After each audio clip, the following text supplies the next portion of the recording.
Hello everyone, मैं हूँ बीना और टंगी किचन में आपका स्वागत है।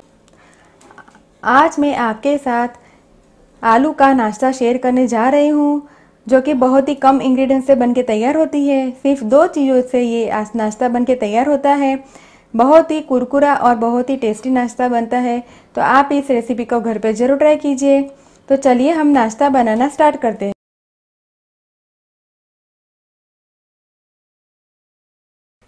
इसे बनाने के लिए मैंने यहाँ पे 2 बड़े आलू को मैंने बॉईल करके छील के फिर इसे स्मैश करके लिया हुआ है।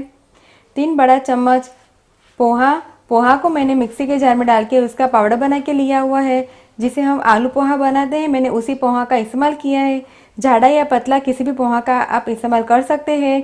1 छोटा चम्मच लाल मिर्च पाउडर, नमक हम लेंगे स्वाद अनुसार, 1 छोटा चम्मच चाट मसाला और तेल हम लेंगे ज़रूरत अनुसार। तो चलिए हम नाश्ता बनाना स्टार्ट करते हैं।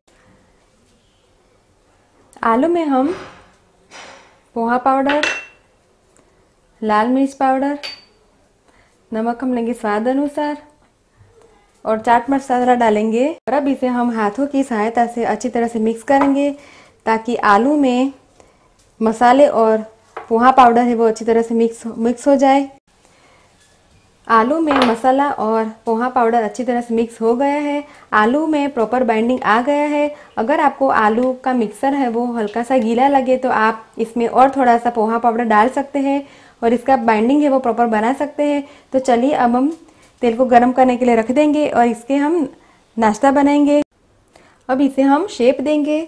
शेप देने के लिए हम नींबू साइज़ का हम मिश्रण लेंगे और मिश्रण को हाथों में ऐसे सिलिंड्रिकल इसे शेप देंगे और इस प्रकार से हम नाश्ता बना के तैयार करेंगे और इसे हम प्लेट में रखेंगे। इसी प्रकार से सारे हम नाश्ता बना के तैयार करेंगे। तेल गरम हो गया है तो अब इसमें हम तैयार किए हुए रोल्स को डालेंगे।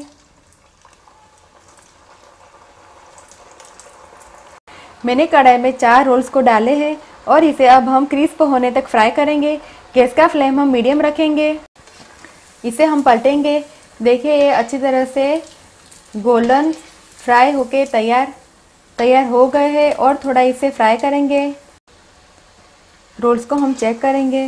देखिए ये पूरा क्रिस्प बनके तैयार है। तो इसे हम प्लेट में निकालेंगे और इसी प्रकार से बचे हुए सारे रोल्स को फ्राई करके तैयार करेंगे।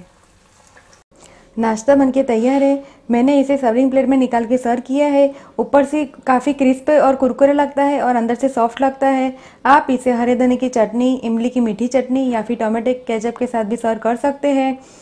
तो आप इस रेसिपी को घर पर जरूर ट्राई कीजिए और मुझे कमेंट में फीडबैक दीजिए कि आपको मेरी रेसिपी कैसी लगी। अगर आपको मेरा वीडियो पसंद आए तो आप मेरे वीडियो को लाइक कीजिए, शेयर कीजिए और मेरे चैनल को सब्सक्राइब कीजिए, ताकि आप मेरे और भी नए वीडियो देख सके।